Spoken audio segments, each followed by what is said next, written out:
বাঁচাও আমাকে, বাঁচাও। কে কোথায় আছো? আমাকে বাঁচাও। আরে নেহা, তুমি চিৎকার কেন করছো? তুমি তো নিজেই আমাকে এই রুমে ডেকে আনলে, আর এখন দরজা বন্ধ করে নিজের কাপড় চোপড় ছিঁড়ছো। আর কেন এভাবে চিৎকার করছো? প্লিজ কেউ আমাকে বাঁচাও। নীল আমার সবকিছু শেষ করে দিল। কেউ নেই এখানে? প্লিজ আমাকে বাঁচাও। এই বলে নেহা অনেক জোরে জোরে চিৎকার করতে লাগলো। নেহার চিৎকার শুনে বাড়ির সবাই সেখানে এসে উপস্থিত হয়। নেহা যতক্ষণে বুঝতে পারলো বাড়ির সবাই এখানে চলে এসেছে, নেহা তখন দরজাটা খুলে দিয়ে কান্না করতে করতে তার বোনের পেছনে গিয়ে লুকালো।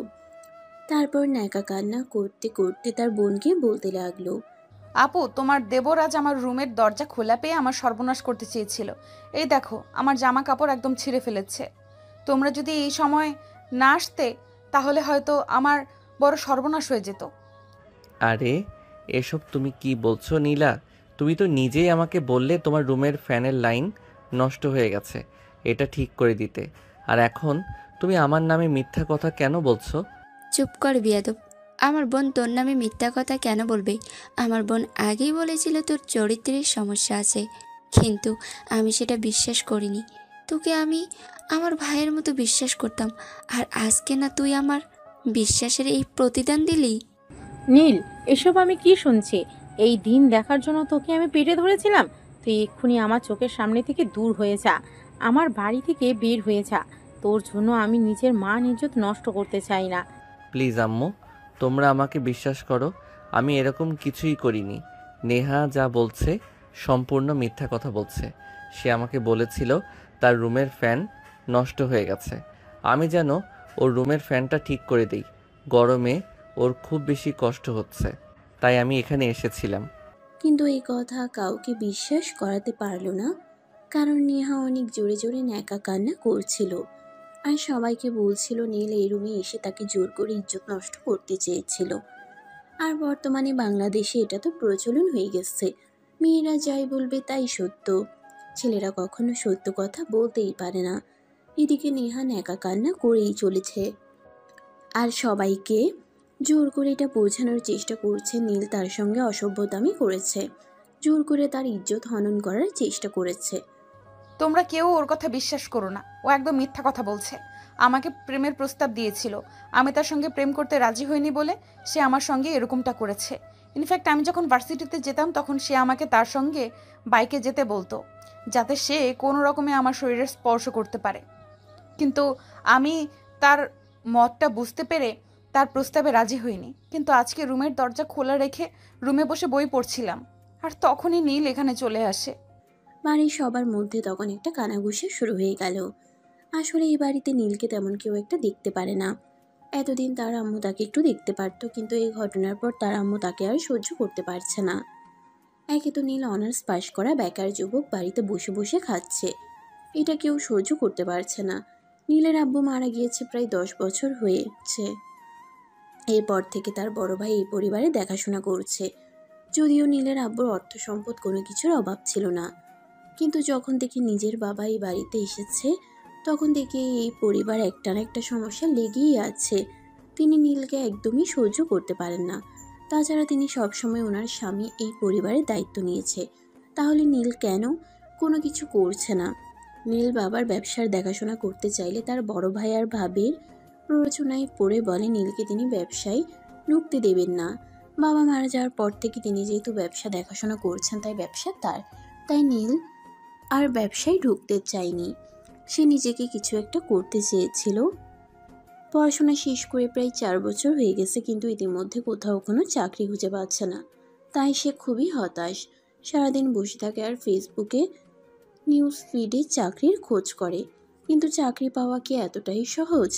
আজকেও সকালবেলা নিজের রুমে শুয়ে শুয়ে ফেসবুকে নিউজ ফিডে চাকরির জন্য খোঁজাখুঁজি করছিল। তখনই হঠাৎ নেহা তার রুমে যায় আর তারপরে বলতে থাকে, নীল কিছু করছো নাকি? না, এই তো একটু মোবাইল টিপাটিপি করছিলাম। তুমি হঠাৎ আমার রুমে কিছু লাগবে নাকি? না মানে আসলে আমার রুমের ফ্যানটা নষ্ট হয়ে গেছে। মেকানিককে ফোন করেছিলাম, তিনি বলল আজ আসতে পারবে না। আসতে 2 দিন সময় লেগে যাবে। কিন্তু তুমি তো জানোই আমি ঠান্ডা আর গরম কোনোটাই একেবারেই সহ্য করতে পারি না। আর এই গরমের মধ্যে ফ্যান ছাড়া থাকা আমার পক্ষে তো একেবারেই সম্ভব নয়। তাই বলছিলাম কি, তুমি তো মোটামুটি ইলেকট্রনিক্সের কাজ জানো, আমার ফ্যানটা যদি একটু ঠিক করে দিতে তাহলে ভালো হতো। আরে এটা কি কেমন বড় কোনো কথা নাকি? চলো আমি ঠিক করে দিচ্ছি। তুমি আমাদের পাশে মেহমান, আর তোমার সেবা যত্ন করা তো আমাদের কর্তব্য। হ্যাঁ, আমি জানতাম তুমি আমার এই কাজটা করে দেবে। কখনোই আমার মুখের ওপর না বলতে পারবে না। তাই তো আমি তোমার কাছে চলে এলাম। চলো, ফ্যানটা ঠিক করে দেবে। এই কথা বলেই নেহা নীলকে নিজের রুমে নিয়ে চলে আসে। আর রুমে প্রবেশ করা মাত্রই নেহা রুমের দরজাটা বন্ধ করে দেয়। আর তারপর যা হলো সেটা তো আপনারা দেখতেই পেলেন। তো ভিউয়ার্স, চলুন কথা না বাড়িয়ে মূল গল্পে ফিরে আসি, আর তারপর কি হয় সেটা জেনে নেই। নীল সবাইকে বিশ্বাস করানোর চেষ্টা করলেও কাউকে তার কথা বিশ্বাস করাতেই পারল না। তার কারণ এই বাড়িতে একজন মানুষ ছিল যে তাকে বিশ্বাস করত। সেও এই ব্যাপারটা দেখার পর তাকে অবিশ্বাস করছে। তার ভাইয়া ভাবি তো তাকে সহ্যই করতে পারতো না। সেখানে তো বিশ্বাস করার কোনো প্রশ্নই ওঠে না। তখনই নীলের ভাবি কান্না করতে করতে নীলের ভাইয়াকে ফোন দেয় আর বানিয়ে বানিয়ে অনেক কিছু বলে। নীলের ভাইয়া কিছুক্ষণের মধ্যেই বাড়িতে ফিরে আসে।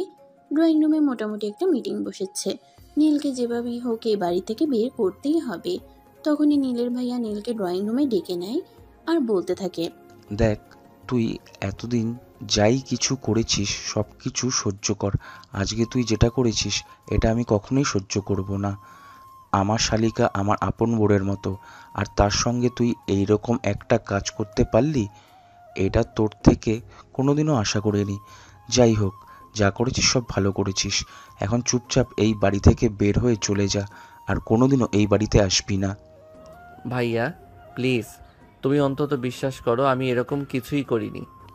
চুপ কর, তোর এই কলঙ্কিত মুখে আমাকে আর ভাই বলে ডাকবি না।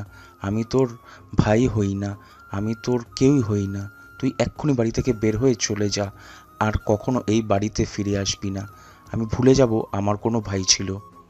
নীল তখন আর কোনো কথা বলার সাহস পেল না।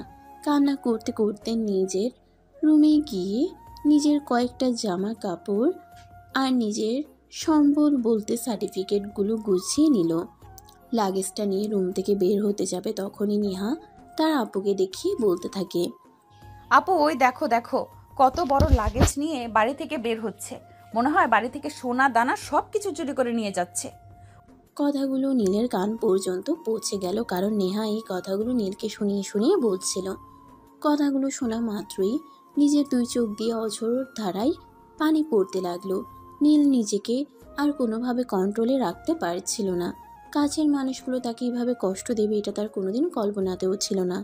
সে তখন তার ভাবিকে বলতে লাগলো, দেখো ভাবি, তোমাদের বাড়ি থেকে সোনা দানা টাকা পয়সা নিয়ে যাওয়ার কোনো ইচ্ছে আমার নেই, কারণ আমি তো বেকার ছেলে। তবে আমার মাকে তোমাদের কাছে রেখে যাচ্ছি। আমি তো বেকার, আমার মাকে কামাই করে খাওয়াতে পারবো না। যদি কোনো দিন পয়সার মুখ দেখতে পারি তাহলে অবশ্যই আমার মাকেও আমি আমার সঙ্গে নিয়ে যাব। যে কয়দিন তোমাদের সঙ্গে আছে প্লিজ আমার মাকে কষ্ট দিও না। এই শোন, তোর এত নীতিকথা শোনার কোনো সময় আমার নেই। তোর লাগেজটা আমাকে দিয়ে আমি চেক করব। আমার মনে হয় তুই এখান থেকে টাকা পয়সা সোনা গয়না চুরি করে নিয়ে যাচ্ছিস। তোকে কোনো বিশ্বাস নেই। এই বলে রিয়া নীলের হাত থেকে লাগেজটা নেয় এবং সেটা চেক করতে থাকে। নীল তখন চুপচাপ দাঁড়িয়ে সবকিছু দেখতে থাকে। তার কিছু করার নেই। নীলা সবকিছু উল্টেপাল্টে দেখলো, কোনো কিছুই পেল না। তখন মুখটা কালো করে সেখান থেকে চলে গেল। নীল তখন আবারও সবকিছু গুছিয়ে নিয়ে বাসা থেকে বের হতে যাবে তখনই পিছন থেকে তার মা আসে। তারপর তার হাতে নিজের হাত থেকে সোনার 2টা বালা খুলে দিয়ে বলে, তুই আমার সন্তান, তোকে আমি বিশ্বাস করি। তুই কোনোদিন খারাপ কাজ করতেই পারিস না। তবুও তোর নিজেকে প্রমাণ করার জন্য এই বাড়ি থেকে চলে যেতেই হবে। এই নে, এগুলো তোর বাবার দেওয়া শেষ স্মৃতিচিহ্ন। যদি পারিস এগুলো দিয়ে নিজের জীবনটাকে বদলে তারপর ফিরে আসিস, আমি তোর অপেক্ষায় থাকবো। ঠিক আছে আম্মু, আমিও একদিন সবাইকে দেখিয়ে দেব আমিও কিছু করতে পারি। তুমি শুধু আমার জন্য দোয়া করো। এই বলে মায়ের পা ছুঁয়ে প্রণাম করে নীল বাসা থেকে বের হয়ে গেল। কিন্তু কোথায় যাবে কোথায় থাকবে তার কোনো ঠিক ঠিকানা নেই। সে তার অনেক বন্ধু বান্ধবকে ফোন করলো। 2টা রাত তাদের বাড়িতে থাকার জন্য অনেক রিকোয়েস্ট করলো, কিন্তু কেউ তাকে থাকতে দিতে রাজি হলো না। তাই সে হতাশ মনে রাস্তার পাশে বসে রইল। দেখতে দেখতে রাত 2টার কাছাকাছি বেজে গেল। তার চোখে ঘুম আসছে না। যে ছেলেটা ছোটবেলা থেকে অনেক আদর যত্নে মানুষ হয়েছে, খাট পালং ছাড়া কখনো ঘুমায়নি, সেই ছেলেটা এখনো রাস্তায় ঘুমাবে কি করে? ঠিক তখনই তার চোখে পড়ল একটা মাঝবয়সী লোক একটা বৃক্ষের সাথে দৌড়ে পালানোর চেষ্টা করছে। নীল তখনই ওই লোকটার সামনে গিয়ে দাঁড়ালো। আসসালামু আলাইকুম আঙ্কেল, একটু দাঁড়ান, আপনার সঙ্গে একটু কথা বলতে চাই। ওয়ালাইকুম আসসালাম। বাবা, আমার দাঁড়ানোর সময় নেই, পেছনে গুন্ডারা তাড়া করেছে। আমার লাগেজে 20 কোটি টাকা আছে, ওরা আমাকে ধরে ফেলে আমার টাকাগুলো ছিনতাই করে নিয়ে যাবে। আপনি এখানে দাঁড়ান, আমি দেখছি বিষয়টা কি করতে পারি। আপনি প্লিজ চিন্তা করবেন না, আপনি এখানে দাঁড়ান। এই বলে নীল লোকটাকে একটু শান্ত করার চেষ্টা করে। ততক্ষণে গুন্ডাগুলো তাদের কাছাকাছি চলে এসেছে। লোকটা নিজেকে আর কোনোভাবেই স্থির রাখতে পারছে না। এতগুলো টাকা এখনই যদি হাতছাড়া হয়ে যায় তাহলে সে কি করবে? একদমই পথে বসে যাওয়ার মতো অবস্থা হবে। লোকটা একদম কান্না করে দিবে এমন একটা অবস্থা। তখনই নীল ছেলেগুলোকে উদ্দেশ্য করে বলতে থাকে, ওই কিরে, এই বাবার বয়সী লোকটার থেকে টাকা ছিনতাই করতে তোদের লজ্জা করছে না? এই চুপচাপ এখান থেকে সরে যা, আমাদের পথে বাধা হয়ে দাঁড়াস না, তাহলে কিন্তু তোকে তোর নিজের জীবনটা দিয়ে দিতে হবে। দেখ, জীবনটা 2 দিনের দিয়ে দিতে হলে দিয়ে দিব, তাতে আমার কোনো সমস্যা নেই, কিন্তু তোরা যেটা করছিস এটা কিন্তু বড্ড অন্যায়। এটা আমি আমার চোখের সামনে কখনোই হতে দেব না। দেখ, তোকে শেষবারের মতো বলছি, আমাদের পথ থেকে সরে দাঁড়া, তা না হলে কিন্তু এর পরিণাম খুব খারাপ হবে। তাই বুঝি? আমাকে মেরে ফেলবি? মেরে ফেল, এমনিতেও আমার বেঁচে থেকে কোনো লাভ নেই, মরে গিয়েও যদি একটু শান্তি পাই। এই বলে নীল তখনই পাশে থাকা একটা বাঁশের খুঁটি নিয়ে ছেলেগুলোর সঙ্গে মারপিট করতে শুরু করে। নীল একাই এই 4টা ছেলেকে একদম দফারফা করে দেয়। নীলের মার খেয়ে ছেলেগুলো কোনো রকম নিজের জীবন নিয়ে ছুটে পালায়। তখনই বয়স্ক লোকটা নীলের কাছে আসে। তিনি নীলের কাছে এসে দেখে নীলে একটা হাতের কিছুটা অংশ কেটে গেছে। ছেলেগুলোর হাতে ছুরি ছিল, সেই ছুরির আঘাতেই এভাবে কেটে গেছে। তখন লোকটা পকেট থেকে একটু রুমাল বের করে নীলের হাতটা বেঁধে দিল আর তারপর নীলকে বলতে লাগলো, বাবা, কে তুমি? আমার এত বড় উপকার করলে। আজকে যদি তোমার কিছু একটা হয়ে যেত তাহলে আমি নিজেকে কোনোদিনও ক্ষমা করতে পারতাম না। আঙ্কেল, এত চিন্তিত হওয়ার কিছুই নেই। এই পৃথিবীতে আমার মা ছাড়া আমার আপন বলতে কেউ নেই। নিজের থাকার মতো জায়গাটুকু ছিল, সেটুকু হারিয়ে ফেলেছি। এখন আমার বাচ্চা মরা নিয়ে আমি এত চিন্তা করি না। আরে বাবা, এভাবে বললে হয় নাকি? তুমি আজ আমার অনেক বড় উপকার করেছো। বলো, তুমি প্রতিদানে কি চাও? তুমি আমার কাছে যা চাইবে আমি তোমাকে তাই দেব, আমি তোমাকে ফিরিয়ে দেব না। জানো বাবা, আমার কোনো সন্তান নেই। তুমি চাইলে আমার বাড়িতে আমার সন্তানের পরিচয় হয়ে থাকতে পারো। আমি তোমাকে সারা জীবন আমার সন্তানের মতো আগলে রাখবো। না আঙ্কেল, সেসবের প্রয়োজন নেই। বাবাকে হারিয়ে ফেলেছি অনেক দিন হলো। আজ একটা চাকরি নেই বলে ভাই ভাবেই মৃত্যু অপবাদ দিয়ে বাড়ি থেকে বের করে দিল। আমার যাওয়ার মতো কোনো জায়গা নেই। পড়াশোনা শেষ করেছি 4 বছর হলো, এখন একটা চাকরি পাইনি। যদি একটা চাকরি পেতাম তাহলেই আবার হয়ে যেত। তাহলে বাবা, আর কোনো কথা নেই, তুমি আমার সঙ্গে চলো। কাল থেকেই তুমি আমার কোম্পানিতে চাকরি করবে। কথাটা শুনে নীলের খুশিতে মনটা নিচে উঠল। ছোট্ট একটা উপকার করিয়ে সে চাকরি পেতে চলেছে, এটা তো অনেক খুশির খবর। এর চাইতে খুশির খবর আর কিছুই হতে পারে না। নীল তখন আমজাদ সাহেবকে জড়িয়ে ধরে বলতে লাগলো সে কি সত্যিই চাকরি পাবে। আমজাদ সাহেব তখন তাকে আশ্বস্ত করে বললেন তিনি সত্যি নীলকে একটা চাকরি দেবেন, তবে যে সেই চাকরি নয়, ওনার অফিসের সেকেন্ড এমডি হিসেবে নীলকে তিনি জয়েন করাবেন। কিন্তু নীল সেটা মেনে নিতে রাজি নয়, কারণ জানা নেই চেনা নেই এমন মানুষের সমস্ত কিছু নিজের বাড়িতে নিয়ে নেওয়াটা এটা খুব একটা ভালো নয়। তাই নীল বলে সে সেকেন্ড এমডি হিসেবে কখনোই জয়েন হবে না, সর্বোচ্চ ম্যানেজার হিসেবে জয়েন করতে পারে। আমি তো সাহেব তখন নীলকে সেই পোস্টের জন্য সিলেক্ট করবেন। এ কথা বলেই তিনি নীলকে নিয়ে বাসে চলে আসেন। দরজায় দাঁড়িয়ে কলিং বেল চাপ দিতেই মধ্যবয়স্ক একজন মহিলা এসে সেই দরজা খুলে দেয়। আমজাদ সাহেব তখন মহিলাকে উদ্দেশ্য করে বলে, দেখো, তোমার তো কোনো ছেলে সন্তান নেই, আজ তোমার জন্য একটা ছেলে নিয়ে এলাম, দেখো পছন্দ হয় কিনা। ইয়ার কি মারার আর জায়গা পেলে না? এত রাত হলো কেন বাড়িতে আসতে? জানো তোমার জন্য আমার কত টেনশন হচ্ছিল। তোমার নাম্বারে ফোন দিয়েছিলাম কিন্তু ফোন সুইচ অফ বলছিল। কোথায় ছিলে এতক্ষণ? আমি তোমার সঙ্গে ইয়ার্কি কেন করব? একদম সত্য কথা বলছি। তোমার জন্য একটা নতুন ছেলে নিয়ে এসেছি। এখন আগে ভিতরে যেতে দাও, তারপর তোমাকে সব কিছু খুলে বলছি। আগে বিশ্রাম তো নিতে দাও। এই কথা বলে আমজাদ সাহেব নীলকে নিয়ে বাসার ভিতরে ঢুকে পড়লেন। বিশাল বড় একটা বাড়ি। এই সারা বাড়িতে দুজন মাত্র মানুষ থাকে, আমজাদ সাহেব আর ওনার স্ত্রী। আমজাদ সাহেব সারাদিন অফিস করেন, ওনার স্ত্রী সারাদিন বাড়িতে একাই থাকেন। এই বয়সে বিশ্রাম নেওয়ার বদলে সংসারের সমস্ত কাজ তিনি নিজ হাতে করেন। একটা মেয়ে ছিল, মেয়েকে বিয়ে দিয়েছে। মেয়ে কানাডা প্রবাসী, স্বামী সন্তানই ওখানেই থাকে। আর এদিকে আমজাদ সাহেব সারাদিন অফিস করে সন্ধ্যার পর বাসায় ফিরে এসে স্ত্রীকে সময় দেন। নীল বাসায় প্রবেশ করা মাত্রই বাসাটার চারদিকটা একটু ভালো করে ঘুরে দেখল। ততক্ষণে আমজাদ সাহেবের স্ত্রী আমজাদ সাহেব আর নিজের জন্য খাবার গরম করে নিয়ে এসেছে। আমজাদ সাহেবের নীলকে নিজের পাশের চেয়ারে বসিয়ে খাবার খেতে বললেন। নীল তখন কোনো কথা না বলে আমজাদ সাহেবের পাশে বসে গেল এবং পেটে প্রচণ্ড ক্ষুধা থাকায় খাবার খেয়ে নিল। আমজাদ সাহেবের স্ত্রী খুব ভালো রান্না করতে পারেন। নীল অনেক তৃপ্তি সহকারে খাবারটা খেলো। নীল খাবারটা এমনভাবে খাচ্ছিল দেখে মনে হচ্ছে কয়েকদিন ধরে খাবার খায় না। নীলকে এভাবে খাবার খেতে দেখে আমজাদ সাহেব বললেন, বাবা আস্তে আস্তে খাও, খাবার গলায় আটকে যাবে তো। ওনার কথা নীল অনেকটা লজ্জা পেয়ে গেল। আসলে নীলের পেটে প্রচণ্ড ক্ষুধা ছিল, কি খাবে না খাবে তার কোনো নিশ্চয়তা ছিল না, তাই সে খুব তাড়াহুড়ো করে খাচ্ছিল। আমজাদ সাহেবের কথায় নীল বাস্তবে ফিরে এসে ধীরে সুস্থে খাবার খেতে লাগলো।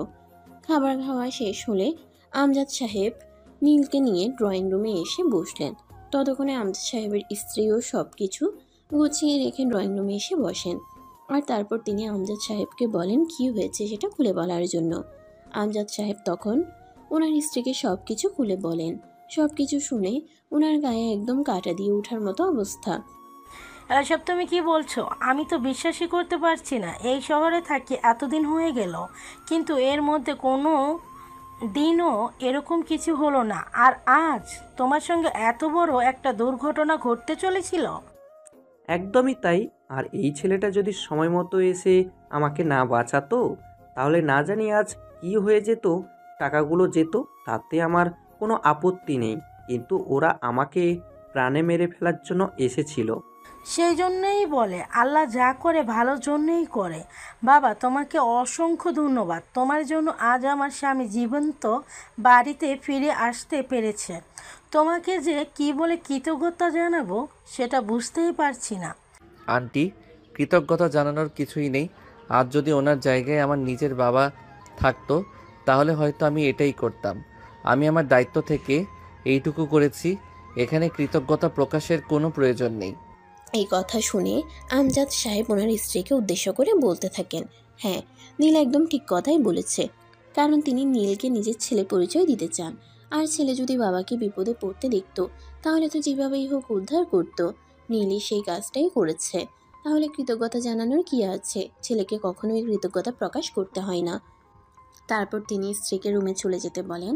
আর তারপর নীলকে নিয়ে ওনার রুমের পাশেই একটা রুমে চলে যান। আর তারপর নীলকে ওখানেই শুয়ে যেতে বলেন। নীল রুমে প্রবেশ করে রুমটা ভালো করে দেখে নিল। বেশ পরিপাটি সাজানো গোছানো। বাইরের রুমগুলো তো দেখতে যেমন সাজানো গোছানো ছিল, ঠিক তেমনই ভিতরের রুমগুলোও সাজানো গোছানো। খুব রুচিশীল মানুষ বলা যায়। আসলে বড় লোকদের সব বড় লোকের ব্যাপার স্যাপার। একটা সময় নীলের বাড়িও ঠিক এরকমই ছিল। তার বাবা যখন বেঁচে ছিল, তার বাবা খুব শৌখিন মানুষ ছিল। নিজের বাড়িটা অনেক সুন্দর করে সাজিয়ে রাখার প্রচেষ্টা সবসময়ই করত। কিন্তু তার বাবা মারা যাওয়ার পর থেকেই পরিবারে একটা দুঃসময় চলে আসে। যদিও তার ভাইয়া ব্যবসাটা দেখাশোনা করছে, কিন্তু সেটা পরিবারের জন্য নয়, নিজের স্বার্থ গোছাচ্ছে। ব্যবসা থেকে যা ইনকাম আসে তার 90% তিনি নিজের পকেটে ঢুকিয়ে রাখেন, আর 10% ব্যয় করেন শুধুমাত্র পরিবারের জন্য। নীল এবং নীলের আম্মু এই ব্যাপারে কখনোই কোনো কিছু বলে না, কারণ সে ব্যবসা গুছিয়ে পরিবারটাকে দেখছে, এটাই সবচাইতে বড় কথা। তার কাছে কখনো কোনো কিছু জিজ্ঞাসা করলেও সে আরও 5টা কথা শুনিয়ে দিত। সে এই ব্যবসাটার দেখাশোনা করছে, পরিবার চালাচ্ছে, এটাই কি বড় কথা নয়? তাহলে তার কাছে কেন টাকার হিসাব দেওয়া হবে? এই কথা শোনার পর থেকে নীল এবং নীলের আম্মু কেউই নীলের ভাইয়ার কাছে টাকার হিসাব কিংবা ব্যবসার বিষয়ে কোনো কিছু জিজ্ঞাসা করতো না। সে নিজের মতো করে সব কিছু পরিচালনা করত। নিজের বউয়ের জন্য প্রতি মাসেই নতুন নতুন গয়না কিনে আনতো, কিন্তু মায়ের জন্য কখনো একটা শাড়ি কিনে আনার টাকাও তার কাছে থাকতো না। যদিও এই ব্যাপারে তার মায়ের কোনো অভিযোগ ছিল না, কারণ অভিযোগ করবেন কার কাছে? ছেলে যখন মায়ের কথা শুনে না, তখন ছেলের কাছে কোন ব্যাপারে অভিযোগ করা তো বিলাসিতা মাত্র। এভাবেই যাচ্ছিল দিনগুলো, কিন্তু তারপরেও কোনো অভিযোগ করা না পড়েও এত বড় একটা ঝড় বয়ে গেল। নীল এই কথাগুলোই মনে মনে ভাবছিল। তখনই নীল শুনতে পাই, কি ব্যাপার বাবা, তুমি এখনো ঘুমাওনি? রুমের লাইট এখনো জ্বলছে যে? হ্যাঁ আঙ্কেল, এই তো ঘুমিয়ে যাচ্ছি। আপনি আবার কেন উঠে আসতে গেলেন? তখন তিনি বলতে থাকেন তিনি পানি খাওয়ার জন্য রুম থেকে বের হয়েছিলেন, আর তখনই নীলের রুমের লাইট দেখতে পান। তাই তিনি নীল ঘুমিয়েছে কিনা সেটাই দেখতে আসেন, আর এসে তিনি দেখতে পান নীল এখনো ঘুমোয়নি। নীল তখন ওনাকে চলে যাওয়ার জন্য বলে এবং বলে কিছুক্ষণের মধ্যে এসে ঘুমিয়ে যাবে। অতঃপর তিনি চলে যান। নীল রুমের লাইট অফ করে দরজাটা আটকে দিয়ে ঘুমিয়ে পড়ল।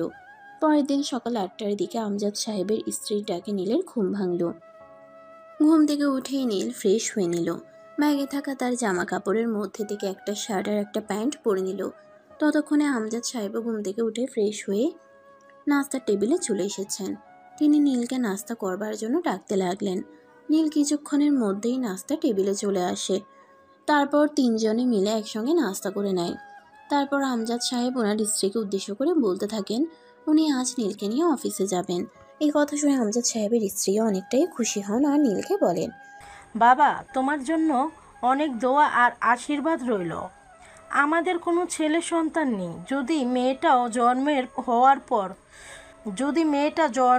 হওয়ার পর অনেক চেষ্টা করেছিলাম, কিন্তু ডাক্তার বলেছিল আমি যদি দ্বিতীয়বার মা হওয়ার চেষ্টা করি তাহলে আমার মরে যাওয়ার আশটা অনেক বেশি।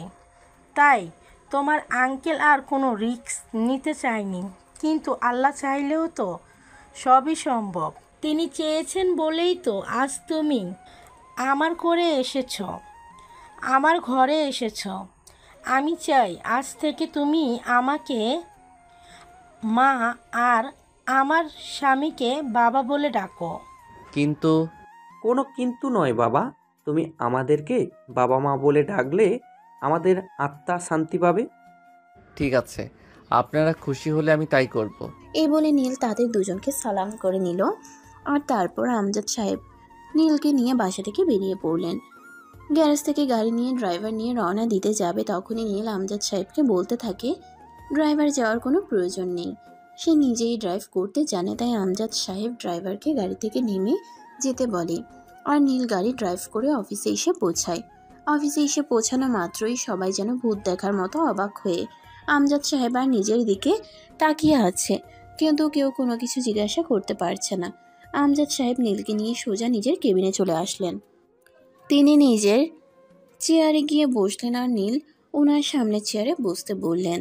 নীল চেয়ারে বসা মাত্রই আমজাদ সাহেব কাকে যেন একটা ফোন করলেন আর নিজের কেবিনে আসতে বললেন। কিছুক্ষণের মধ্যেই আমজাদ সাহেবের কেবিনে একটা মেয়ে প্রবেশ করে। আসসালামু আলাইকুম। গুড মর্নিং স্যার, আপনি আমায় ডেকেছেন? ওয়ালাইকুম আসসালাম। হ্যাঁ, তোমাকে একটা জরুরি প্রয়োজনে আমি এখানে ডেকে পাঠিয়েছি। ওই যে আমার সামনে দেখতে পাচ্ছ ছেলেটা, ও আজ থেকে আমাদের কোম্পানির ম্যানেজার হিসেবে জয়েন করবে এবং ওকে সব কাজ বুঝিয়ে দেওয়ার দায়িত্ব তোমাকে দিলাম। আশা করি তুমি তোমার দায়িত্ব ভালোভাবে পালন করবে। হ্যাঁ স্যার, অবশ্যই। আপনি কোনো চিন্তা করবেন না, আমি সব কিছু খুব ভালোভাবেই ওনাকে বুঝিয়ে দিব। নীল, তুমি ওর সাথে যাও এবং কোনো সমস্যা হলে অবশ্যই আমাকে জানাবে, আমি সমাধান করে দেওয়ার চেষ্টা করব। ওকে বাবা, ঠিক আছে। এই বলে নীল মেয়েটার সঙ্গে উঠে যেতে লাগলো। মেয়েটা তাকে নিয়ে আমজাদ সাহেবের পাশের কেবিনেই আসলেন। তারপর চেয়ারটা দেখে বসতে বললেন। মেয়েটা তখনই নীলকে প্রশ্ন করে, যদি কিছু মনে না করেন আপনাকে একটা প্রশ্ন করতে পারি? হ্যাঁ অবশ্যই, কেন নয়। আপনি যে স্যারকে বাবা বললেন, আমরা তো জানি স্যারের কোনো ছেলে সন্তান নেই। এই ব্যাপার আসলে আমি ওনার নিজের ছেলে নই। গতকাল একটা অ্যাক্সিডেন্ট হয়েছিল, তারপরেই উনি আমাকে নিজের পুত্র হিসেবে নিজের বাড়িতে নিয়ে এসেছেন। ও বুঝতে পেরেছি। চলুন আমার সঙ্গে, আমি আপনাকে পুরো অফিসটা একবার ঘুরিয়ে দেখাই, তারপর না হয় আপনার কাজ বুঝিয়ে দিব। এই বলে তিশা নীলকে নিয়ে কেবিন থেকে বের হলো আর পুরো অফিসটা ঘুরিয়ে দেখলো। অফিসের সবার সঙ্গে পরিচয় করিয়ে দিল আর তারপরে নীলকে নিয়ে আবারও তার কেবিনে চলে আসলো আর নীলের সমস্ত কাজ বুঝিয়ে দিল। এরপর নীলের দিনগুলো ভালোই চলতে লাগলো, কিন্তু দুর্যোগ চলে আসলো তার ভাইয়ার জীবনে। নীল যেদিন চলে গেল সেদিনে হঠাৎ করেই রাত 12টা বাজে ফোন আসলো তাদের কোম্পানিতে আগুন লেগেছে। কথাটা শুনে বাড়ির সবার মাথায় যেন আকাশ ভেঙে পড়ল। কেউ এই কথাটা বিশ্বাসই করতে পারছে না। যেখানে আগুনের কোনো ছিটেফোঁটা নেই সেখানে আগুন লাগতে পারে কি করে? সবার মাথায় যেন আকাশ ভেঙে পড়ল। কেউ ভাবতে পারছে না হঠাৎ করে এরকমটা হতে পারে কি করে। নীলের ভাই মাঝরাতেই গাড়ি নিয়ে বাসা থেকে বের হন আর দৌড়ে ফ্যাক্টরির সামনে চলে যান। ফ্যাক্টরির সামনে দাঁড়িয়ে থাকে তিনি, দেখতে থাকেন ধাউ ধাউ করে আগুন জ্বলছে, দাউ দাউ করে সবকিছু শেষ হয়ে যাচ্ছে। তিনি আর কিছুই ভাবতে পারছিলেন না, মুহূর্তের মধ্যেই ওখানে লুটিয়ে পড়লেন। সকালবেলা তিনি নিজেকে হসপিটালে আবিষ্কার করলেন। তার স্ত্রী আর তার মা তার পাশে বসে আছে। তার মা অনবরত কান্না করেই চলেছে, কিন্তু স্ত্রীর মুখে কোনো চিন্তার ছাপটুকু পর্যন্ত নেই। জ্ঞান ফিরতেই সেটা শুভর স্ত্রী লক্ষ্য করে আর শুভকে বলে, তোমার শরীর এখন কেমন আছে? ফ্যাক্টরি পুড়ে যাচ্ছে তো যাচ্ছে, তোমাকে ওখানে কেন যেতে হবে? এইগুলো তুমি কি বলছো? আমার আর আমার বাবার এতদিন পরিশ্রমের ফল এইভাবে পুড়ে গেল। তোমরা কি একটুও কষ্ট লাগছে না? আমি কি নিয়ে থাকবো? আমার তো সব কিছুই শেষ হয়ে গেল। কেন আর 5টা ছেলে যেভাবে অন্যের চাকরি করে তুমিও সেভাবে চাকরি করবে? এত হাই হতাশ করার কি আছে? আচ্ছা শোনো, আমার বাবা ফোন করেছিল, আমাকে একটু বাড়িতে যেতে হবে। আমার বাবার শরীরটা অনেক খারাপ, তাই কিছুদিন ওখানেই থাকবো। এই বলে রিয়া সেখান থেকে কারোর কোনো উত্তরের অপেক্ষা না করেই হসপিটাল থেকে বের হয়ে চলে গেল। এদিকে শুভ নিজের স্ত্রী চলে যাওয়া দেখছিল, কোনো কিছুই বলতে পারছিল না। এই অবস্থায় তার স্ত্রী কি করে পারলো তাকে ফেলে রেখে চলে যেতে, এটাই মনে মনে ভাবছিল। তখনই তার মা তার পাশে এসে বসে তার মাথায় হাত রেখে বলতে থাকে, বাবা তুই কোনো চিন্তা করিস না, নিশ্চয়ই আল্লাহ কিছু একটা ব্যবস্থা করে দেবে, আগে তুই সুস্থ হ। না, আমাদের তো সব কিছুই শেষ হয়ে গেল, এখন আমরা কি করব? যা হয় দেখা যাবে, এত চিন্তার কিছু নেই। তুই আগে সুস্থ হ, তুই বেঁচে থাকলে সব কিছুই ফিরে আসবে। এত টেনশন করিস না, আল্লাহ আমাদের জন্য নিশ্চয়ই ভালো কিছু করবে। এই কথা বলে তিনি ছেলের মা তার পাশে বসে ছেলের মাথায় হাত বুলিয়ে দিতে থাকেন। এদিকে শুভ চিন্তায় শেষ হয়ে যাচ্ছে। কোটি কোটি টাকার বিজনেস, সব কিছুই শেষ হয়ে গেল। এখন সে কিভাবে কি করবে? আর এদিকে তার স্ত্রী তাকে এমন অবস্থায় ফেলে রেখে চলে গেল। অপরদিকে নেহা ভার্সিটিতে পড়াশোনা করে। ভার্সিটি বন্ধ ছিল তাই কিছুদিনের জন্য বোনের বাড়িতে বেড়াতে গেছিল, আর সেখানে গিয়ে এই অঘটন ঘটালো। ভার্সিটি খোলা হয়ে যাওয়ায় নেহা নিজের বাড়িতে ফিরে আসে আর ভার্সিটিতে যাওয়া আসা শুরু করে। সেদিন সকালবেলা ভার্সিটিতে যাচ্ছিল, তখনই হঠাৎ পিছন থেকে সিনিয়র ক্লাসের একটা ছেলে তাকে ডেকে পাঠায়। নেহা ছেলেটার কথার কোনো পাত্তা না দিয়ে সেখান থেকে চলে যাচ্ছিল। তখনই ছেলেটা নেহার সামনে এসে দাঁড়ায়। এই মেয়ে, তোর এত দেমাগ কিসের? তোকে আমি সেই কখন থেকেই ডাকছি, তুই আমার কথার পাত্তা না দিয়ে এখান থেকে চলে যাচ্ছিস। নিজেকে কি ঐশ্বরিয়া রায় মনে করিস নাকি? ঐশ্বরিয়া রায়ের কাছে আমি কি কোনো দিক থেকে কম নাকি? দেখ, আমাকে একদম দেমাগ দেখাবি না। দেমাগ দেখানো আমি একদম পছন্দ করি না। শোন, তোকে যেটা বলার জন্য ডেকেছি, আজ আমার সঙ্গে পার্টিতে যাবি নাইট ক্লাবে। কথাটা শুনেই নেহা কপাল কুঁচকে ছেলেটার দিকে তাকালো। সিনিয়র ক্লাসের একটা ছেলে, যেখানে নম্র ভদ্র আচরণ করার কথা জুনিয়রদের সাথে, সেখানে কিনা জুনিয়র ক্লাসের একটা মেয়েকে নিজের সঙ্গে নাইট ক্লাবে যাওয়ার প্রস্তুতি দিচ্ছে। এই কথা শুনে নেহার আগে খটখট করতে থাকে। ছেলেটাকে কোনো উত্তর না দিয়ে সেখান থেকে সোজা প্রিন্সিপালের কেবিনে চলে গেল আর তারপর ছেলেটার নামে প্রিন্সিপালের কাছে বিচার দিল। কিন্তু নেহা ঘুণা করেও জানতো না প্রিন্সিপালের কাছে এই ছেলেটার নামে বিচার দেওয়ায় তার জীবনে কাল হয়ে দাঁড়াবে। নেহা প্রিন্সিপালের কেবিনে ছেলেটার নামে বিচার দিয়ে আসা মাত্রই প্রিন্সিপাল স্যার ওই ছেলেটাকে ডেকে পাঠায় আর ওই ছেলেটা জানতে পারে নেহা তার নামে বিচার দিয়েছে। ছেলেটা ভার্সিটির সিনিয়র, 4 বছর ধরে সেকেন্ড ইয়ারে পড়াশোনা করছে, এখনও পরীক্ষায় পাশ করতে পারে না। বড়লোক বাবার বিগড়ে যাওয়া ছেলে, আধিপত্য দেখানোই যেন তার একমাত্র নেশা। পড়াশোনা করা সেরকম কোনো ব্যাপার না, আধিপত্য দেখাতেই ভার্সিটিতে আসে। প্রতিদিন ভার্সিটিতে কেউ নতুন নতুন মেয়ে নিয়ে নাইট ক্লাবে যাওয়া, তাদের নিয়ে মজ মাস্তি করা, সারা রাত আমোদ ফুর্তি করে সকালবেলা মেয়েটাকে রেপ করা, এটাই তার নিত্যদিনের কাজ। তার এই অপমান সহ্য করতে না পেরে কোনো কোনো মেয়ে তো আত্মহত্যা করে, আর কোনো কোনো মেয়ে এগুলোকে মেনে নিয়ে জীবনটাকে এনজয় করে। সবাই তো আর নিজের জীবনটাকে বিপন্ন করে দিতে চায় না, কেউ কেউ তো বেঁচে থাকতেও চায়। এমনও ঘটনা হয়েছে, এই ছেলেটা কোনো মেয়েকে নিয়ে রাত কাটিয়েছে, তারপর মেয়েটা প্রেগনেন্ট হয়েছে। মেয়েটা ছেলেটার কাছে অনেকবার রিকোয়েস্ট করেছে তাকে একটু স্বীকৃতি দেওয়ার জন্য, কিন্তু ছেলেটা সব কিছু তাচ্ছিল্য করে উড়িয়ে দিয়েছে। অবশেষে মেয়েটা সন্তান পেটে নিয়েও আত্মহত্যা করেছে। মূল গল্পে ফিরে আসে এবং আমাদের গল্পের নায়িকা নেহার সঙ্গে ঠিক কী হয় সেটাই দেখতে থাকি। নেহা ভার্সিটি ছুটি হওয়ার পর ক্লাসরুম থেকে বের হবে, তখনই রাজ নেহার সামনে এসে দাঁড়ায়। নেহা রাজকে দেখেও না দেখার ভান করে পাশ কাটিয়ে চলে যেতে চাইছিল। তখনই ছেলেটা পিছন থেকে নেহার হাত ধরে ফেলে আর একটা হাঁচকা টান দিয়ে নিজের বুকের সঙ্গে মিশিয়ে নেয় আর বলতে থাকে, তোর এত বড় সাহস, তুই আমার নামে প্রিন্সিপালের কাছে বিচার দিয়েছিস? জানিস আমি তোর কি করতে পারি? এত কিছু জানার কোনো সময় আমার হাতে নেই, আমার হাতটা ছাড়ো। যদি না ছাড়ি কি করবি তুই? এত কিছু জানার কোনো সময় আমার হাতে নেই, আমার হাতটা ছাড়। তোকে যেইভাবে সোজা করা যায় সেই ব্যবস্থাই আমি করব। প্রয়োজন হলে তোর নামে মামলা করব, জেলের ভাত খাইয়ে ছাড়বো। তুই কি আমাকে আর 5টা মেয়ের মতো মনে করেছিস নাকি? আমি এতই সস্তা? ওমা, তাই নাকি? তুই কি হীরের টুকরোর মতো দামি নাকি?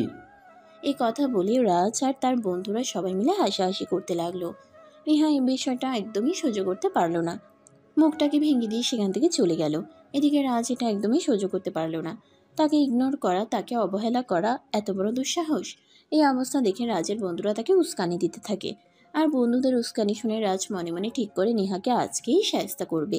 রাজ তার বন্ধুদেরকে নিয়ে নেহার বাসায় খোঁজ লাগায় এবং কিছুক্ষণের মধ্যেই নেহার বাড়ির ঠিকানা খুঁজে নেয়। রাত 12টা বাজে, নেহা নিজের রুমে ঘুমাচ্ছে।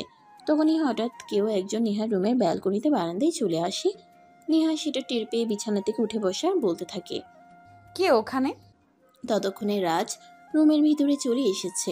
রাজ নেহার কাছাকাছি এসে নেহার মুখটা চেপে ধরে বলতে থাকে, তোকে বলেছিলাম আমার সঙ্গে নাইট ক্লাবে যাওয়ার জন্য, তাহলে যা হওয়ার সেখানেই হয়ে যেত, মানুষ কোনো কিছু টেরই পেত না। তবে এখন আমি তোর বাসায় চলে এসেছি, যা করার তোর বাসাতেই করব। তারপর তুই কি করিস সেটাই আমার দেখে নেওয়ার আছে। অসভ্য ইতর, লাফাঙ্গারের বাচ্চা, তোর এত বড় সাহস, তুই আমার বেডরুম পর্যন্ত চলে এসেছিস? চুপচাপ এক্ষুনি এখান থেকে বের হয়ে চলে যা বলছি, তা না হলে কিন্তু আমি সত্যি বলছি তোকে জেলের ভাত খাইয়ে ছাড়বো। তোর সেই অবস্থাটা থাকলে তো তুই আমাকে জেলের ভাত খাওয়াবি, আমি তো তোকে সেই সুযোগটাই দেব না। কথাটা বলেই রাজ নেহাকে ধাক্কা দিয়ে বিছানার উপর ফেলে দিয়ে তারপর সেও লাফ দিয়ে নেহার উপরে শুয়ে পড়ে। নেহা মুখ খুলে চিৎকার করতে যাবে, তখনই রাজ তার মুখটা চেপে ধরে আর বলতে থাকে, চুপ, একদম চুপ। ভুলে যাস না তুই কিন্তু একটা মেয়ে। এখানে যদি কোনো কিছু হয় আর সেটা যদি জানাজানি হয় তাহলে মান-ইজ্জত তোর যাবে, আমার কিন্তু ঠুটিও কেউ ধরতে পারবে না। নেহা কান্না করতে থাকে আর তার কাছে ক্ষমা চাইতে থাকে, বারবার তাকে ছেড়ে যাওয়ার জন্য রিকোয়েস্ট করতে থাকে। রাজ ছেলেটাই এরকম, যখন কোনো মেয়ের নেশা তাকে পেয়ে বসে সে ওই মেয়েটাকে এত সহজে ছেড়ে দেয় না। সেখানে নেহা তো তাকে অপমান পর্যন্ত করেছে, তাহলে সে নেহাকে ছেড়ে দিবে কিভাবে? সে কোনোভাবেই নেহাকে ছাড়বে না। নেহার গালে ঠাস করে একটা থাপ্পড় বসিয়ে দিয়ে বলতে থাকে, নেহা যদি আর একটুও কথা বলে তাহলে সে নেহার সঙ্গে যে কাজকর্ম করছে সেগুলো ভিডিও ফুটেজে তৈরি করে ফেসবুকে ছেড়ে দেবে। নেহা তখন কি করবে কিছুই বুঝতে পারছে না। রাজের থেকে নিজেকে ছাড়ানোর জন্য প্রাণপণে চেষ্টা করছে, কিন্তু একটা পুরুষ মানুষের শক্তির কাছে পেরে ওঠা কি এতটাই সহজ? তার উপর সে যদি হয় প্লেবয় টাইপের, তাহলে তো কথাই নেই। রাজ নেহার শরীরের হিংস্র হাতের ন্যায় থাবা বসাতে লাগলো। নেহা সহ্য করতে পারছিল না, 2 চোখ দিয়ে অনবরত পানি ঝরছিল। রাজ তার সারা শরীরে কামড়ে ক্ষত বিক্ষত করে দেয়, তারপর নিজের মনস্কামনা পূর্ণ করে নেহাকে ছেড়ে দেয়। নেহার শরীরে একটা সুতোর ছিটে ফোটাও ছিল না। রাজ নেহাকে ছেড়ে দিয়ে নিজের কাপড় চোপড় ঠিক করতে থাকে। নেহা বিছানার চাদর টেনে নিয়ে নিজের শরীরটা ঢাকার বৃথা চেষ্টা চালাতে থাকে। তখনই রাজ বলতে থাকে, এবার আমিও দেখে নেব তোর অহংকার কোথায় যায়। এত অহংকার না তোর, আমাকে অ্যাভয়েড করিস। নেহা কান্না করেই চলেছে। এসব কথা যেন তার কানের সীমা অবধি পৌঁছচ্ছে না। সে বারবার রাজকে বলছে রাজ কেন তার এত বড় ক্ষতি করলো। সে তো রাজের কোনো ক্ষতি করে নাই, তাহলে কেন করলো সে এরকম? তখনই তার প্রতি উত্তরে বলে, অহংকারী মেয়ে তার পছন্দ নয়। নেহা তাকে অহংকার দেখিয়েছে বলেই সে নেহার সঙ্গে এটা করতে বাধ্য হয়েছে। এই বলে রাজ নেহা রুম থেকে বের হয়ে চলে গেল। এদিকে নেহা কান্না করেই চলেছে। ফজরের আজান দিয়ে দিয়েছে। নেহা কি করবে কিছুই বুঝতে পারছে না। সারা শরীর ব্যথায় অবচেতন হয়ে আছে। নিজের শরীরটাকে নাড়ানো চালানোর মতো ক্ষমতাটুকু হারিয়ে ফেলেছে নেহা। সারা শরীরে কামড়ের দাগ স্পষ্ট হয়ে আছে।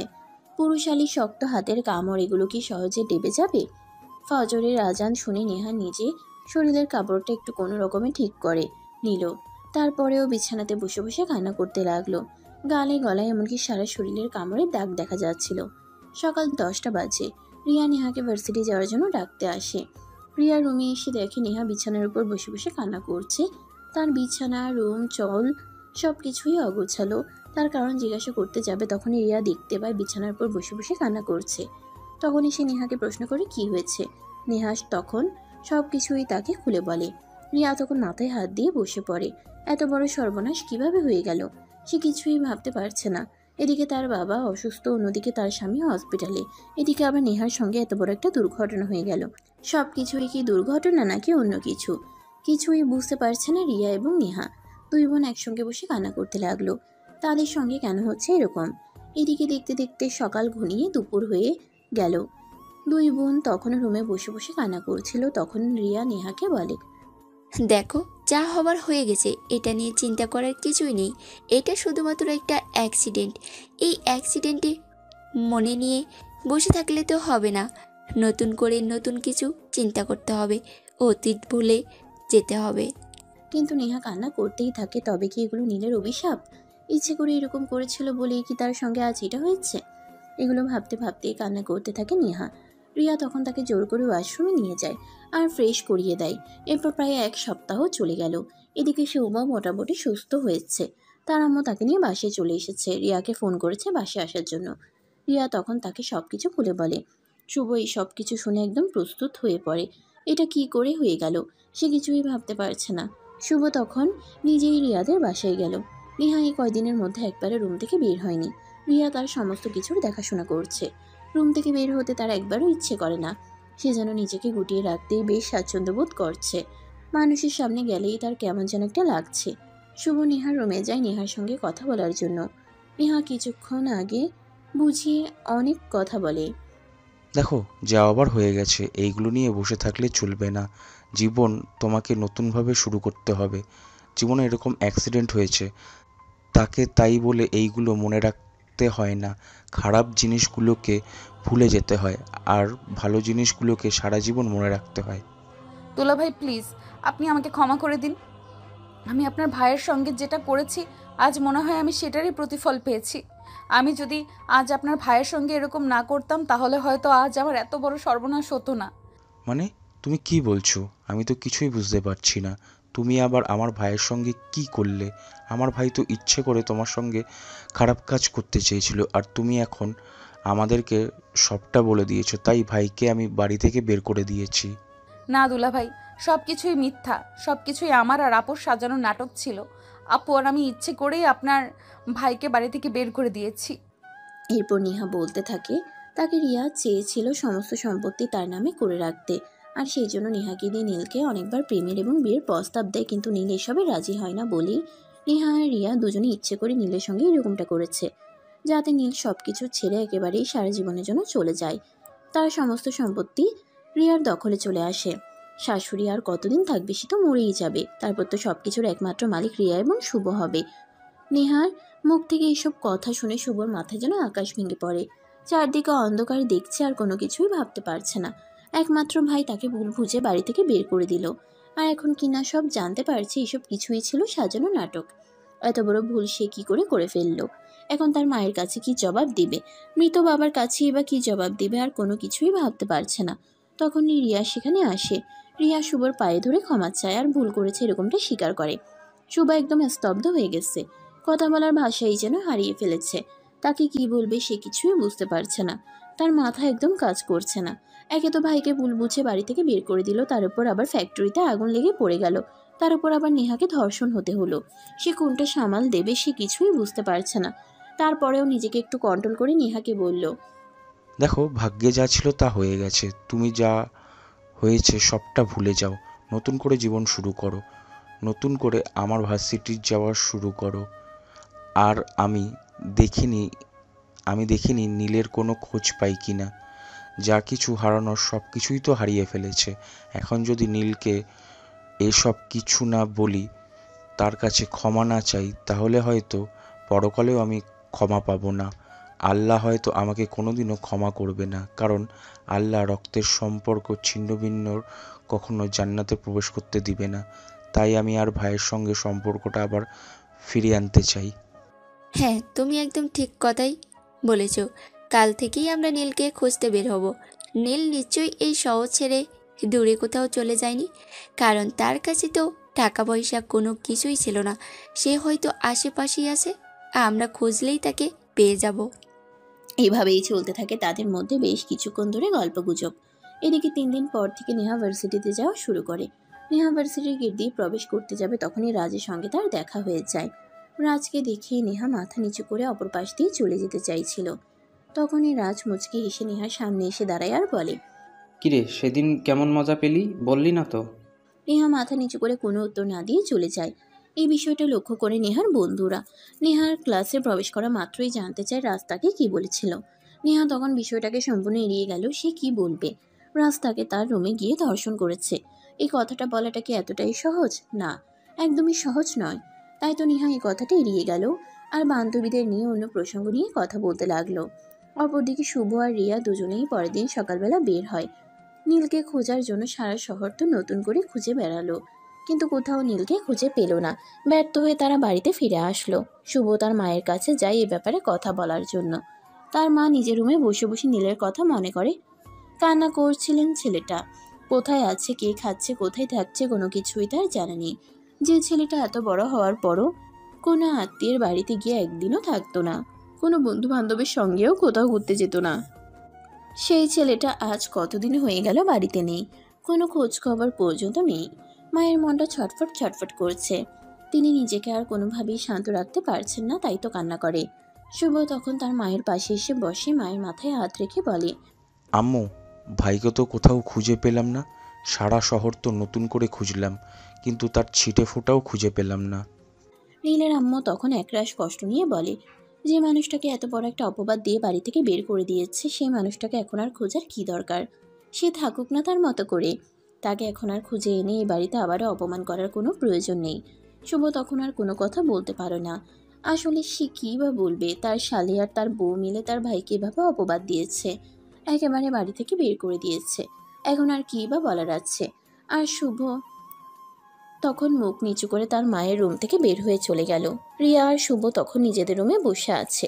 রিয়া শুভকে বলছে, শুভ, একটা কাজ করে যাই, আমরা পত্রিকায় বিজ্ঞাপন দেই, তাহলে হয়তো আমরা নীলকে খুব সহজেই ফিরে পেতে পারি।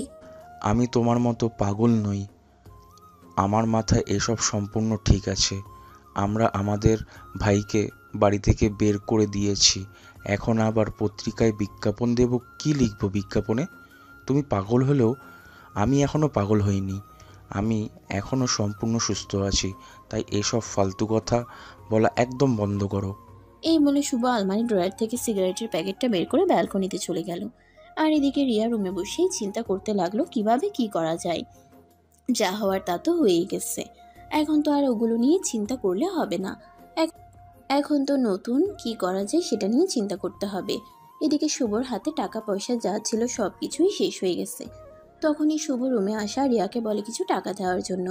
রিয়া তখন বলতে থাকে তার কাছে কোনো টাকা পয়সা নেই, যা ছিল সেসব খরচ করে ফেলেছে। তখনই শুভ প্রচণ্ড পরিমাণে রেগে যায়, রিয়ার গালে থাপ্পড় মেরে বলে, কি বলছো তুমি? তোমাকে আমি কতগুলো টাকা দিয়েছি, সবগুলো তুমি কিভাবে খরচ করে ফেলেছো? তুমি কি মানুষ নাকি অন্য কিছু?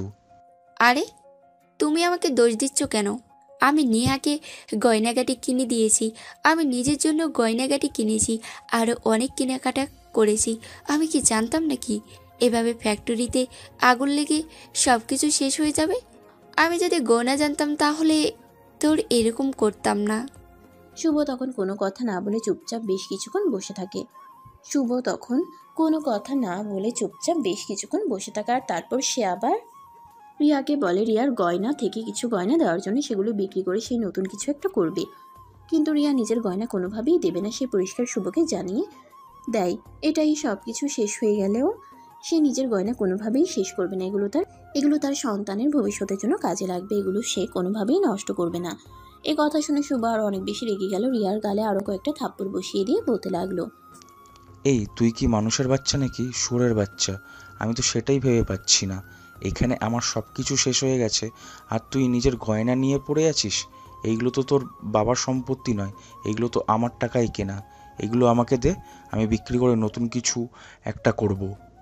বললাম না তোমাকে, আমি তোমাকে কোনো গয়না দেব না। এগুলো আমার সম্পত্তি, আমি এগুলোকে কোনোভাবেই নষ্ট হতে দেব না। শুভ তখন রিয়াকে আর কোনো কথা বলার সুযোগ না দিয়ে আলমারি খুলে তন্ন তন্ন করে খুঁজতে লাগলো কোথায় রিয়ার গয়না আছে, সেগুলো বিক্রি করে কিছু একটা করবে। কিন্তু সবগুলো আলমারি খুলছেও কোনো গয়না খুঁজে পেল না, না তো কোনো টাকা পয়সা খুঁজে পেল না। শুভ তখন অনেকটাই রেগে গিয়ে সে তখন রিয়াকে বলতে থাকে রিয়ার গয়না কোথায়। রিয়া তখন বলে তার সমস্ত গয়না তার বাবার বাড়িতে আছে, ফ্যাক্টরিতে আগুন লেগেছে। এই কথা শুনে রিয়া নিজের সমস্ত গয়না বাবার বাড়িতে রেখে এসেছে, কারণ সে খুব ভালো করেই জানে ফ্যাক্টরিতে আগুন লেগেছে সেহেতু শুভর হাতে সমস্ত টাকা পয়সা শেষ হয়ে যাবে এবং শুভ তার কাছে টাকা চাইতে পারে, তাই সে নিজের জিনিস সেভ করে রেখে এসেছে। শুভ তখন কি বলবে কিছুই ভেবে পায় না। স্ত্রীকে মারলে তো আর টাকা পয়সা আসবে না, তাই সে দিনের কাছে গিয়ে বসে এবং রিয়াকে বুঝিয়ে বলতে থাকে তার থেকে কিছু গয়না এনে দেওয়ার জন্য, গয়না বিক্রি করে কিছু একটা করার জন্য। কিন্তু রিয়া তার কথাই অনড়, সে কোনোভাবেই নিজের গয়না দেবে না। শুভ তখন আর কিছুই করতে পারলো না, চুপচাপ ব্যালকনিতে গিয়ে আবারও সিগারেট খেতে লাগলো আর ভাবতে লাগলো কিভাবে কি করা যায়, কিছু তো একটা করতেই হবে। কিন্তু সে ভেবে কোনো কুল কিনারা পেল না। অপরদিকে নীল তো সুখেই জীবন কাটাচ্ছে, সারাদিন অফিস, তারপর বাসায়, পরের দিন সকালবেলা ঘুম থেকে উঠে আবার অফিস কাজ, এর মধ্যে দিয়ে তার জীবন খুব ভালোই যাচ্ছে। এদিকে এমডি স্যারের পিয়ন মেয়েটার নজর পড়েছে তার উপর। মেয়েটা ইদানিং তার খুব কাছাকাছি থাকার চেষ্টা করছে, সবসময় তার সঙ্গে নিজের থেকে কথা বলার চেষ্টা করে, যেগুলো নীল একদমই পছন্দ করে না। সেদিন তো সুযোগ খুঁজে মেয়েটা তার কেবিনে এসে সরাসরি বলে, নীল, আমি আপনাকে ভালোবাসি। আপনাকে যেদিন প্রথম দেখেছি সেই দিন আমি আপনাকে ভালোবেসে ফেলেছি। আমি আপনাকে বিয়ে করতে চাই। Are you mad? আপনি কি বলছেন? আমি এখানে চাকরি করতে এসেছি, প্রেম করতে আসিনি। প্লিজ, আপনি আমার সঙ্গে এরকমটা করবেন না। আমি সত্যিই আপনাকে ভালোবেসে ফেলেছি। আপনাকে নিয়ে আমি সুখে সংসার করতে চাই। প্লিজ, আপনি আমাকে ফিরিয়ে দিবেন না। আপনি চুপচাপ আমার কেবিন থেকে বের হয়ে যান, আর যেটা চিন্তা করছেন সেটা মন থেকে মুছে ফেলুন, কারণ এটা কোনোদিনও পূরণ হবে না। হ্যাঁ, এটা সঠিক যে আমি একজন পুরুষ, আমার জীবনে একটা মেয়ের খুব প্রয়োজন, কিন্তু এই মুহূর্তে আমি এসব কিছু নিয়ে চিন্তা করছি না। ঠিক আছে, এই মুহূর্তে আপনাকে এসব নিয়ে চিন্তা করতে হবে না। আমি আপনাকে কোনো প্রকার জোর জবরদস্তিও করব না। কিন্তু বিশ্বাস করুন, আমি আপনাকে ভালোবেসে ফেলেছি। আপনি আমাকে ফিরিয়ে দিবেন না। আমি আপনার হাত ধরে জীবনের বাকিটা পথ হাঁটতে চাই। নীল তখন তিশাকে অনেক জোরে একটা ধমক দেয় আর নিজের কেবিন থেকে বের হয়ে যেতে বলে। তিশা নীলের কাছ থেকে এরকমটা আশা করেনি, সে হয়তো মনে মনে ভেবেছিল তার মতো সুন্দরী মেয়েকে পেলে নীল অবশ্যই কোনো না কোনো একটা চান্স নিতে চাইবে আর সে এই চান্সের উসিলায় নীলকে নিজের কবজায় নিয়ে নেবে। কিন্তু সেরকমটা আর হলো না। নীল কাবু হওয়ার মতো ছেলে নয়। দেখতে দেখতে 2 মাস পার হয়ে গেল। ইতিমধ্যে নীল আমজাদ সাহেবের পরিবারের চোখের মধ্যমণি হয়ে গেছে। আমজাদ সাহেব সেদিন সকালে নাস্তার টেবিলে সবাইকে উদ্দেশ্য করে বললেন, তোমাদের সবার জন্য একটা খুশির খবর আছে।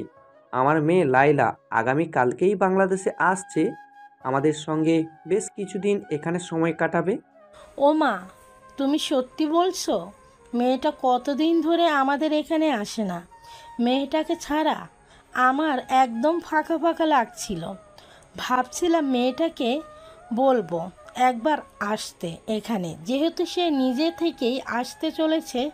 সো আমি অনেক খুশি। হ্যাঁ, আমিও অনেক খুশি। আর একটা কথা, আমি কিন্তু আজ বিকেলেই অফিস থেকে বের হয়ে নীলকে নিয়ে বাজারে যাব।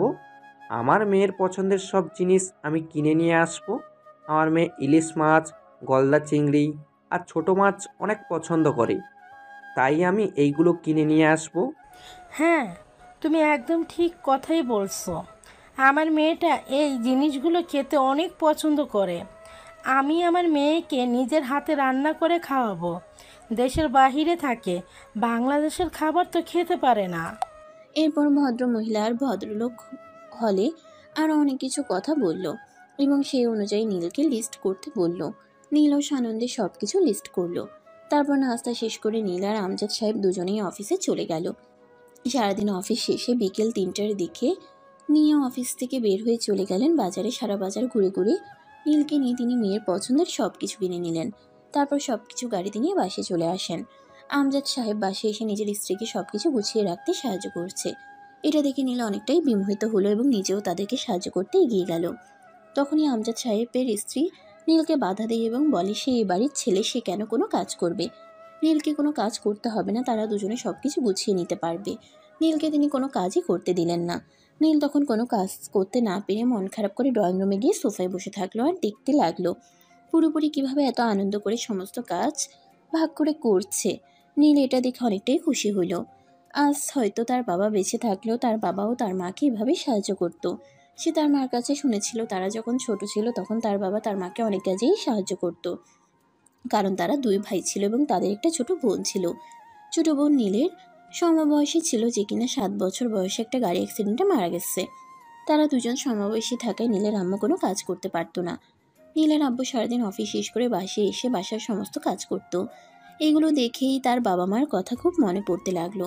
সে ড্রয়িং রুমে বসে মনের অজান্তেই চোখের পানি ফেলতে লাগলো। আমজাদ সাহেব আর তার স্ত্রীর কাজ ততক্ষণে শেষ হয়ে এসেছে। তারা দুজনেও কাজ করে অনেকটাই ক্লান্ত হয়ে ড্রয়িং রুমে এসে বসে আমজাদ সাহেব তখনই লক্ষ্য করে নীল কান্না করছে। আমজাদ সাহেব তখন আস্তে আস্তে নীলের পাশে এসে বসেন আর নীলের কাঁধে হাত রেখে বলতে থাকেন, বাবা, আমরা কি তোমাকে মনে কোনো কষ্ট দিয়েছি? তুমি কান্না করছো কেন? এতক্ষণ নীল অতীতের দুনিয়ায় ভেসে বেড়াচ্ছিল। আমজাদ সাহেবের কথাই সে বাস্তব জীবনে ফিরে আসলো। নীলের চোখের পানিগুলো মুছে দিয়ে বলতে লাগলো, বাবা, আসলে আমার বাবা মায়ের কথা হঠাৎ করেই মনে পড়ে গেল আপনাদের দেখে।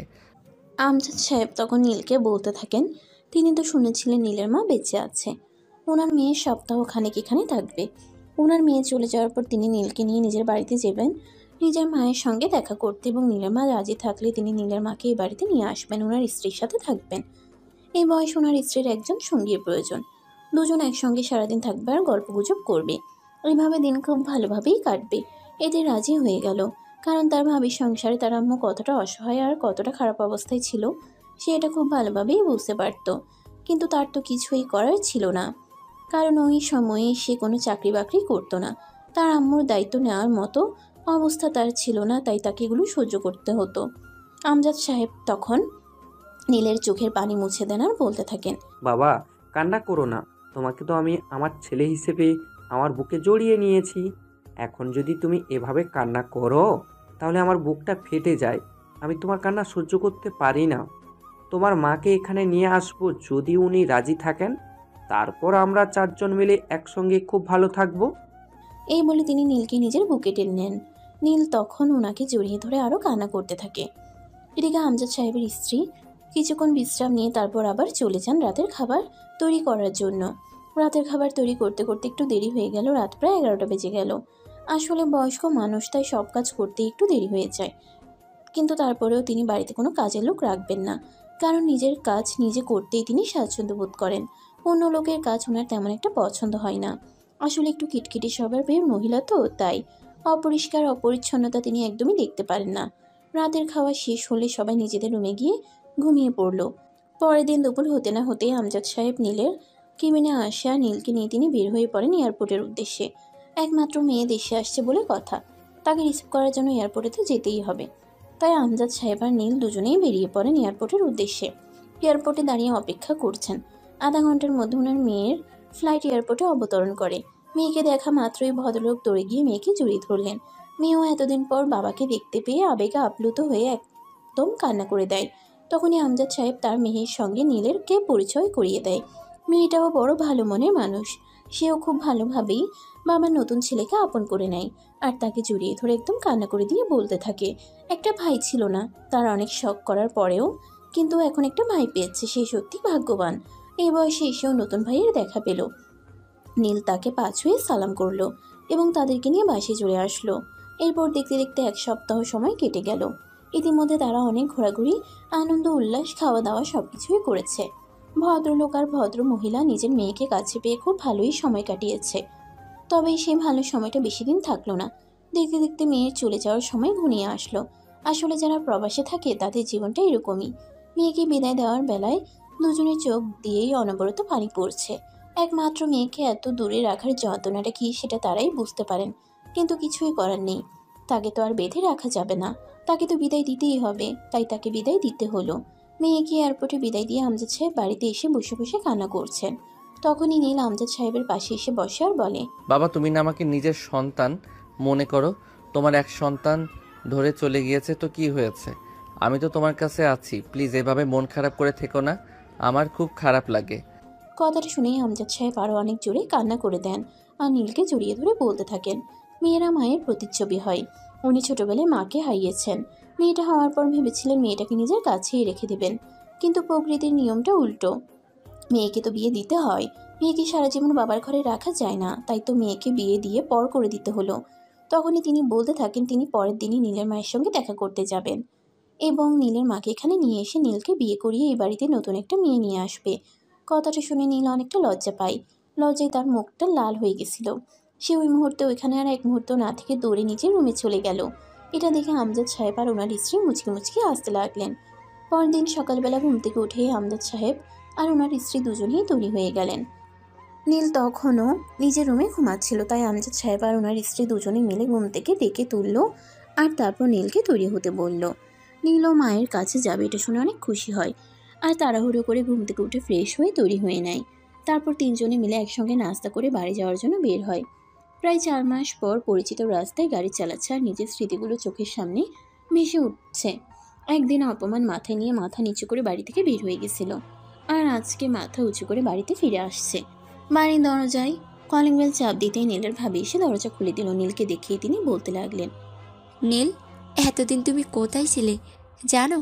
সারা শহর তন্ন তন্ন করে তোমাকে খুঁজেছি, কিন্তু কোথাও তোমায় খুঁজে পাইনি। কোথায় ছিলে তুমি? আমাকে তো আপনাদের খোঁজার কোনো দরকার নেই। আমার মা কোথায়? আমি মায়ের সঙ্গে দেখা করতে এসেছি। এই কথা বলে রিয়াকে আর কোনো কথা বলার সুযোগ না দিয়ে নীল বাড়ির ভিতরে ঢুকে গেল। সেই সঙ্গে আমজাদ সাহেব এবং ওনার স্ত্রী দুজনেই নীলের পিছন পিছন বাড়িতে ঢুকলো। নীল বাড়িতে ঢুকেই সোজা তার আম্মুর রুমে চলে গেল। নীল তার আম্মুর রুমে গিয়ে দেখতে পেল তার আম্মু বিছানায় শুয়ে আছে। নীল তখনই তার আম্মুকে ডাক দেয়। ছেলের গলার পরিচিত আওয়াজ শুনে নীলের আম্মু বিছানা থেকে ধরফর করে উঠে বসেন, আর তখনই নীলকে দেখে তিনি চিৎকার দিয়ে কেঁদে ওঠেন। বাবা, এতদিন তুই কোথায় ছিলি? আমাকে ফেলে কোথায় চলে গেছিলি? একবার ফোন দিয়ে তোর মায়ের খোঁজ নেওয়ার প্রয়োজন মনে করলি না? তখনই পিছন থেকে আমজাদ সাহেব বলতে থাকেন, সন্তান যখন তার নতুন বাবা মা পায় তখন আর পুরন বাবা মায়ের খোঁজ খবর রাখার প্রয়োজন মনে হয় না। কথাটা শুনেই পেছন ফিরে তাকান নীলের আম্মু। নীল তখন আমজাদ সাহেব আর ওনার স্ত্রীর সঙ্গে তার আম্মুকে পরিচয় করিয়ে দেয়। তারপর তারা সবাই মিলে সেখানে বসে অনেক গল্প গুজব করতে থাকে। কখন যে দুপুর গড়িয়ে বিকেল হয়ে গেল সেটা তাদের খেয়ালই ছিল না। এদিকে নীলের ভাবি নীল বাড়িতে এসেছে এই খবরটা সঙ্গে সঙ্গেই ফোন দিয়ে নেহাকে জানায়। নেহা খবরটা পাওয়া মাত্রই ছুটে চলে আসে নীলের বাড়িতে। নীলের আম্মু এতদিন পর ছেলে বাড়িতে ফিরে এসেছে সেই খুশিতে রান্নাঘরে গিয়ে ছেলের পছন্দের রান্না করেন তিনি। সবাই মিলে খাবার টেবিলে খাবার খেতে বসেছে। তখনই নেহা সেখানে এসে উপস্থিত হয়।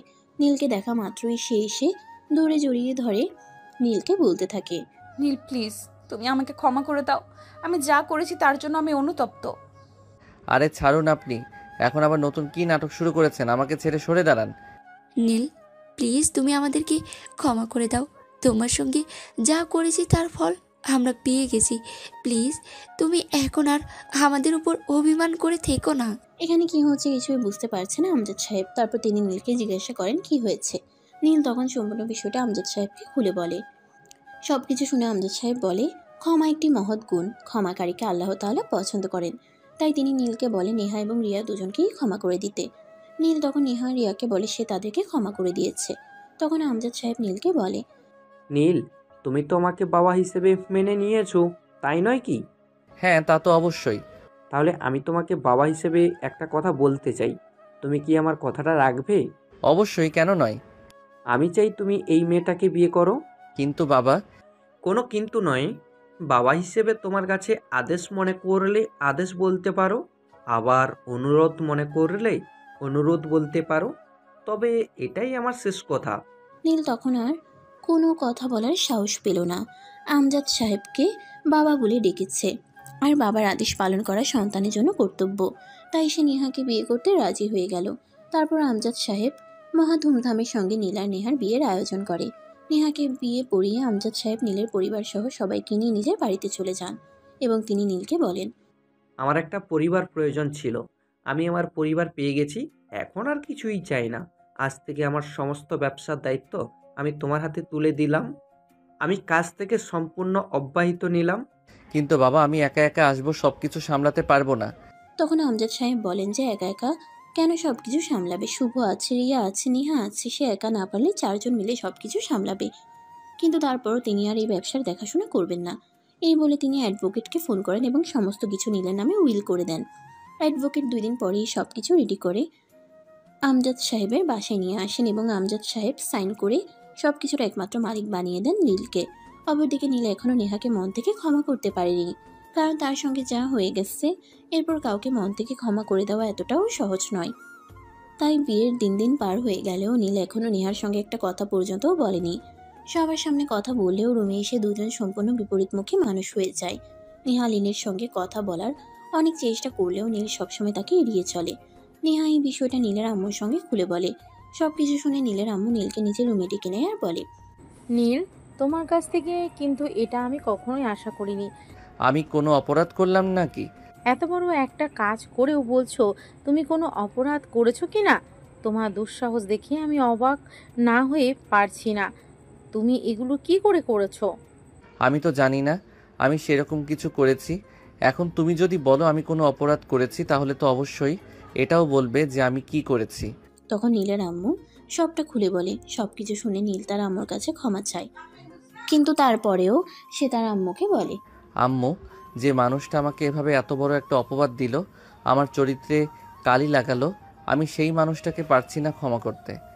সে তোমার সঙ্গে যে অন্যায়টা করেছে তার শাস্তি সে নিজেও পেয়েছে, সেটা তুমি নিজের কানে শুনেছো।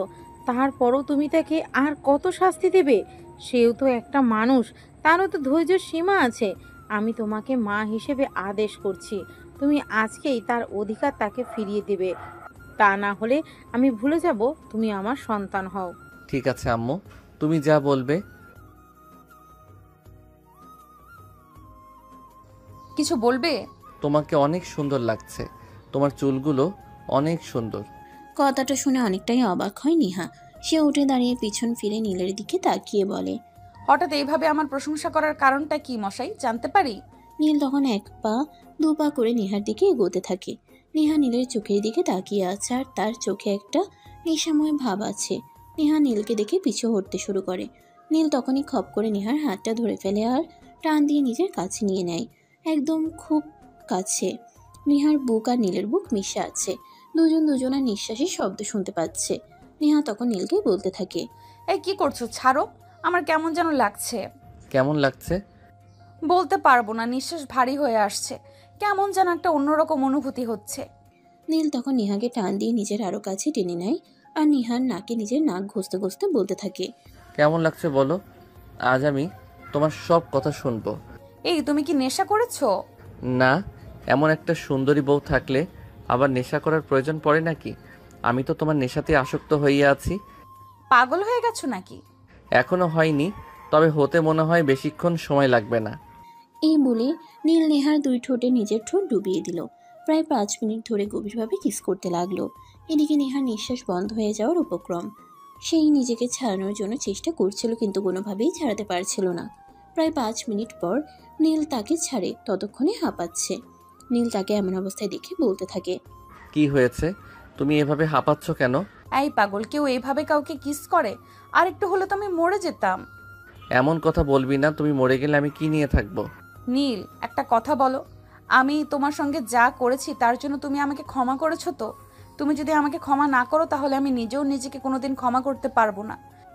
তখনই নীল নেহার 2 ঠোঁটের উপর নিজের হাতের আঙ্গুল রেখে বলতে থাকে, চুপ, একদম চুপ, এসব কথার মুখে আনবে না। আমি ভুলে গিয়েছি, তুমিও ভুলে যাও। অতীত মনে রাখতে হয় না, অতীত ভুলে যেতে হয়। চলো আমরা অতীত ভুলে গিয়ে আমাদের জীবনটা নতুন করে সুন্দর করে শুরু করি। তুমি সত্যিই আমাকে ক্ষমা করে দিয়েছো? পাগলি, অনেক আগে ক্ষমা করে দিয়েছি। এখন চলো তোমায় একটু আদর করি। এই কথা বলে নীল নেহাকে কোলে নিয়ে বিছানায় এনে শুয়ে দেয়। নেহার উপর আধশোয়া হয়ে নীল বলতে থাকে, আজ কিন্তু সারা রাত তোমায় আদর করব। আমার কিন্তু কোনো বাধা দিতে পারবে না। নেহা নীলের এমন কথা শুনে অনেকটা লজ্জা পেয়ে নিজের মুখটা লুকানোর বৃথা চেষ্টা করছিল, কিন্তু নীল তাকে সেই সুযোগটা না দিয়ে আবারও তার ঠোঁট দুটো নিজের দখলে নিয়ে গভীরভাবে চুমু খেতে থাকে, যেটা সম্পূর্ণই ভালোবাসায় ভরপুর ছিল। নীল নেহাকে নিজের আরও কাছে টেনে নিয়ে নেহার গলায়, ঘাড়ে, এমনকি সারা শরীরে ভালোবাসার আলিঙ্গন করতে থাকে। নীলের ভালোবাসা বুঝতে পেরে নেহাও তার সঙ্গে রেসপন্স করতে থাকে, আর কিছুক্ষণের মধ্যেই দুজনে ভালোবাসার মহাসমুদ্রে হারিয়ে যায়। সুপ্রিয় ভিউয়ার্স, আমাদের আজকের গল্পটা এই পর্যন্তই ছিল। গল্পটা আপনাদের কাছে কেমন লেগেছে অবশ্যই ছোট্ট একটা কমেন্টে জানাবেন। আর গল্পটা ভালো লাগলে আমাদের ইউটিউব চ্যানেলটি সাবস্ক্রাইব করে পাশেই থাকবেন। সবাই ভালো থাকুন, সুস্থ থাকুন। আবারও দেখা হবে নতুন কোনো এক ভালোবাসার গল্পে। সে পর্যন্ত সবাই অপেক্ষায় থাকুন। আল্লাহ হাফেজ।